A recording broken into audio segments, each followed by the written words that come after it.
your bank. To start that, we have started CAPSEC a pilot. So we started the infield pilot, which was successful so far. To start that, we have started CAPSEC on any hardware. You get the money directly to your bank. And to start that, we have started CAPSEC a pilot. So we started the infield pilot, which was successful so far. And we will be continuing and expanding the pilot program in Hanover, because Hanover is a smaller community. So we're starting with a smaller community first.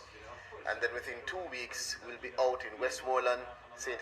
Elizabeth, and St. James to start the in-field operation, where our team will be out with that solution, working with the NPs to bring you to a space. We get your data, and we give you your money. The next option or alternative for the phase 2, and I'm winding down now, Minister. Whenever the Minister starts to look towards you, the next option for phase 2 is a similar digital platform to what we're using to complete phase 1. And that digital platform is being now tested to make sure that persons who are not able to attend to or to reach to us or to come to any one of the in-field operations, or persons who just don't have access or who choose or who don't want to use perhaps or go by taxi anywhere, and they know how to use a computer, they'll be able to log on themselves, register on the platform, put their information in, and you will automatically be uploaded, verified, and you can get thereafter your direct deposit. The last thing I want to say, there are a number of reasons why persons have not been verified. Now, we went through all of that, so I won't go through those, but just to say that for the persons who provided TRN information that was incorrect, meaning either the TRN number or the name might have been incomplete, so you might be, you have a double barrel name, McIntosh Henry, and when we came to assess you, you provided the Henry, but your TRN says McIntosh Henry. That could not be validated, and therefore you weren't verified and you have not received your text or your voucher. For those persons, we are working with the TAJ directly. It's about 9,000 assessments that have that issue, and that should be hopefully completely rectified within the next 2 weeks. So I want to say thank you to the TAJ team. They're working very hard to make sure that we can validate those TRNs, meaning to go through to see what the minor issues are and just rectify them, so we can get you into the verified list and get you on the direct deposit information. So if you are in phase 2, it's direct deposit. For us to do the direct deposit, we need your banking information. If you're in phase 1 and we're completing you, of course, you go to the website wepaytoday.com/MLSS/beneficiary, put in your TRN, get your status, get your update. It advises you where to go. If you don't want to use that option, you can also get into the phase 2. Because some persons have advised us, Minister, that they rather to get the cash than to get the material, because they've either already repaired their home or they don't have any hardware in close proximity, and they rather not spend some of that money to be traveling far away. So we've listened, we've heard all of the challenges, and this government has responded in terms of providing systems. I won't say that it is all simple, but they're comprehensive systems to assist us ensuring that we can provide you with the solutions to help you to restore as quickly as possible.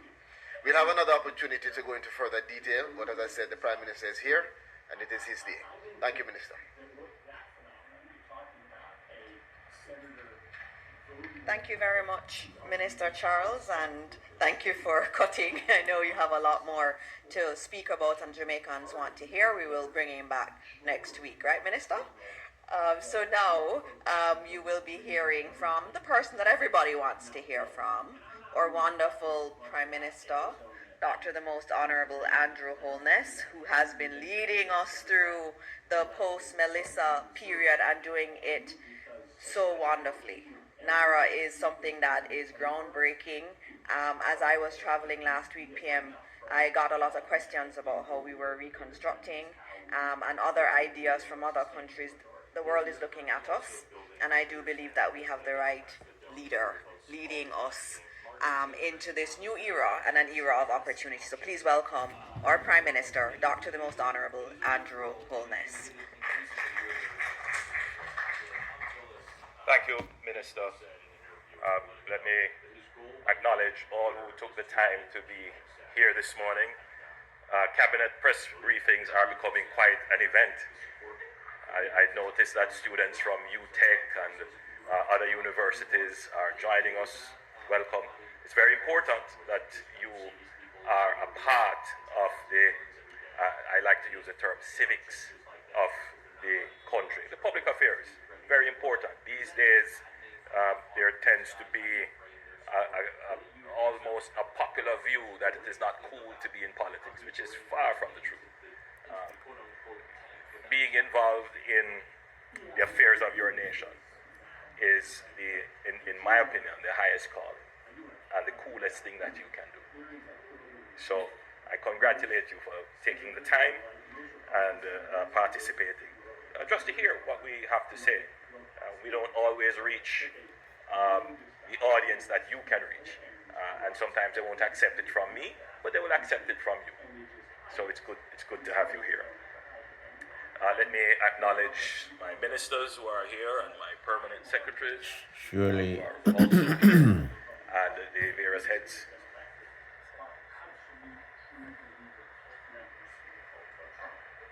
You mean all of what I have said was... And all the various heads of agencies who are here. First, let me say that the road to getting NARA approved was a difficult road.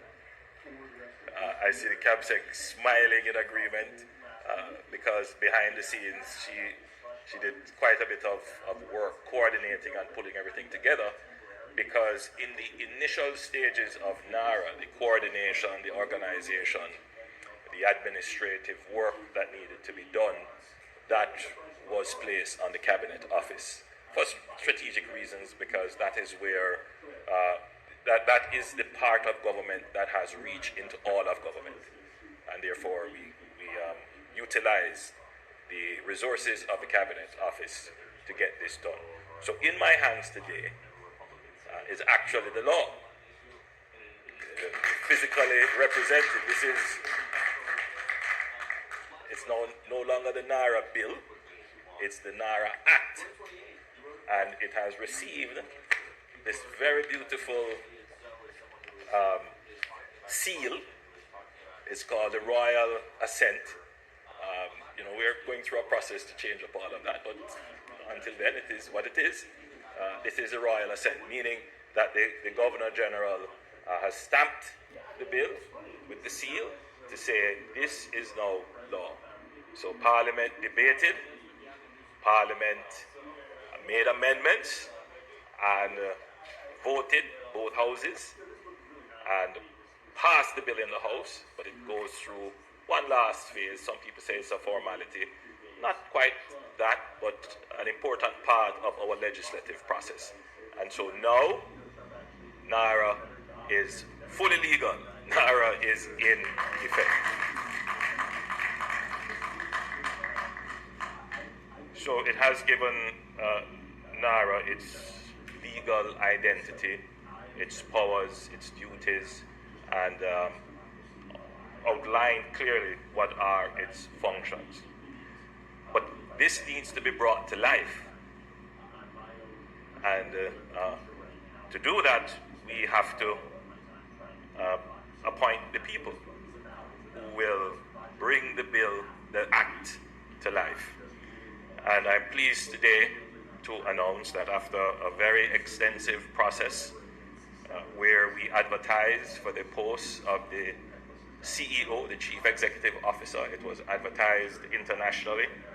We received 120 applications from all over the world, 85 of which were specifically for the post of the CEO. Others would have applied maybe for both CEO and for some other position or for other positions, which were not yet advertised.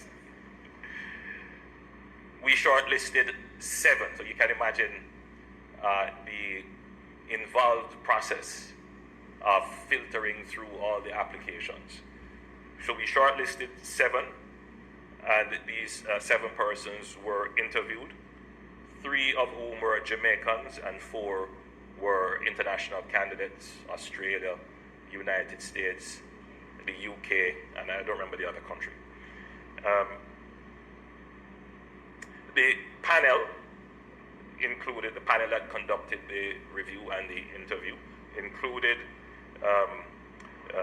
the chairman of the PSC, that is the Public Services Commission, Pat Sinclair McCullough. I don't know if she was able to participate in all the deliberations, but she was a part of the panel. Then we had our cabinet secretary, who participated, Maria Thompson Walters from the TIU, that is the Transformation Implementation Unit in the Ministry of Finance. We had as well the esteemed Professor Gordon Shirley from the Port Authority of Jamaica, and Mr. Stephen Edwards from NROC. So they did quite a bit of work behind the scenes to ensure that the right selection was made. I was only informed of the end result, so just in case anybody thought that I kept a distance for good reason. The final decision came down to someone who has served the country very well. And the decision was to appoint Major General Anthony Anderson, who is now currently ambassador to the United States. Obviously, that will change. He was former Commissioner of Police and former Chief of Defense Staff. And as fate would have it, I had tasked him to review the state's response to Hurricane Beryl, which would have included a review of all the entities involved in the response, but specifically a review of ODPEM. So he is already in proximity to these issues. I can't go into the reasons for the selections. Obviously, they would have compared resumes, experience, but one thing I can say, I have great confidence in Ambassador Anderson.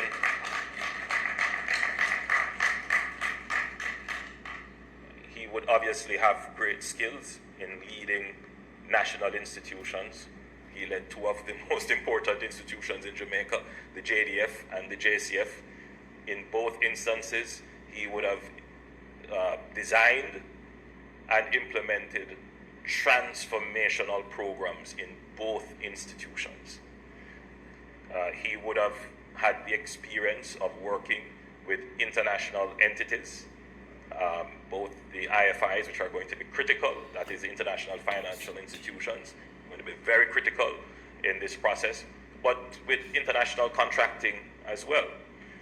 He would understand the issues that are involved, understanding the local lay of the land, and I'm going to use the politics of the land, not the small politics, but the big politics, how to manage the stakeholders and the idiosyncrasies of Jamaican society. So he would be very well placed to address that. Importantly as well, he would have the confidence of the partners and stakeholders that would be critical for the success of NARA. So this appointment would necessitate some adjustments. We will keep you up to date as to the changes that would have to be made. I had a brief discussion with Tony last evening, and I welcomed him the appointment will be effective the 1st of June. So we are on the road now with NARA. I had a discussion with him about, and I should say that Cabinet met yesterday to late evening to discuss the appointment, and we had a discussion around what should we title the position. The title is already in the law. It's the CEO, the Chief Executive Officer. But I was thinking we need to ensure that the office is not characterized as a bureaucratic office where it's just pushing paper, signing off on documents. This is about executing, getting things done. In the original concept of the chief executive, that was the idea, the person who got things done. The board would deal with governance. The administrators deal with administration. But the CEO get things done. And so in the law, he's the chief executive officer, but I'm going to call him the chief executing officer, the man who will get things done. And that has to be a cultural change in Jamaica. We need to start paying attention to outcome and getting things done quickly. The rest of the world, that's how the rest of the world is thinking.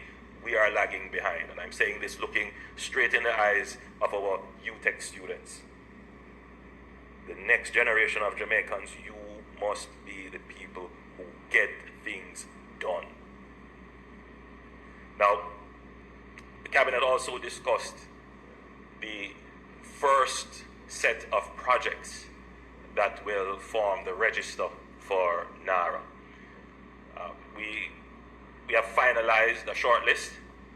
They will be compiled and published, I would say, in another week or so, just in time for the appointment of the new CEO. So you now have the Act, you will have the CEO in place, and the projects that are going to be part of that register of projects will be in place. Finally, we discussed the composition of the NROC, Jamrock. Stephen is head of NROC. Sorry, the Jamrock, that is the Jamaica Reconstruction and Resilience Oversight Committee. And we will publish the terms of reference and the names of the persons who we have invited to participate.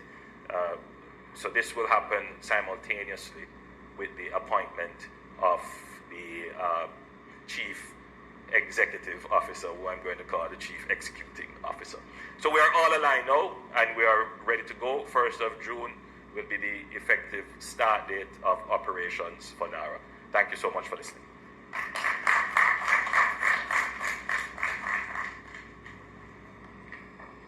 Thank you very much, PM, and that's a big announcement.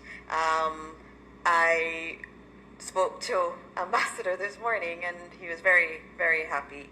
And he has noted a few things, and I should read those into the record for Cabinet today. In terms of, there's a press release that's going out, but just to hear Ambassador's voice. And he said the passage of Hurricane Melissa and the consequent financial arrangements have provided us with an opportunity to do national development at an unprecedented scale and with speed. However, despite the obvious urgency, proper planning, transparent contracting, and approval processes with structured, disciplined, time-bound execution must define this development. Multi-sectoral infrastructure programs must be synergistically integrated to maximize the impact of the spend and, crucially, to provide a platform for improved delivery of services, increased productivity, and economic growth. PM, I think he's been listening to you. So we congratulate Ambassador Anthony Anderson on this appointment. And as you heard, he starts on June 1, which is Monday.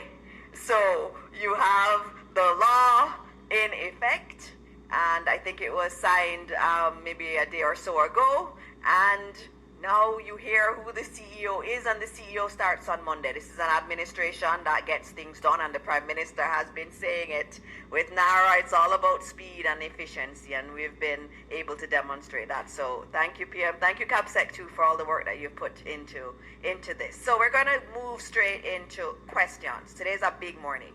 At 10 a.m., we have the Disaster Risk Management Council meeting.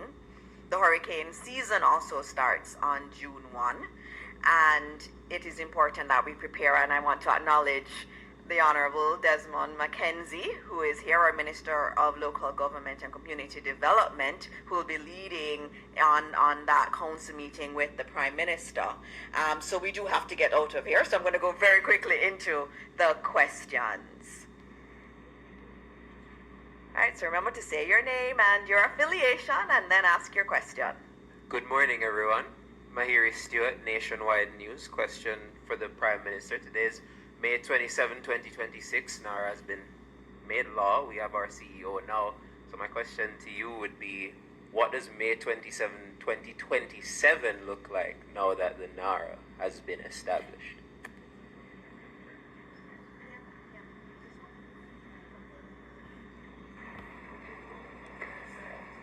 That's a good question.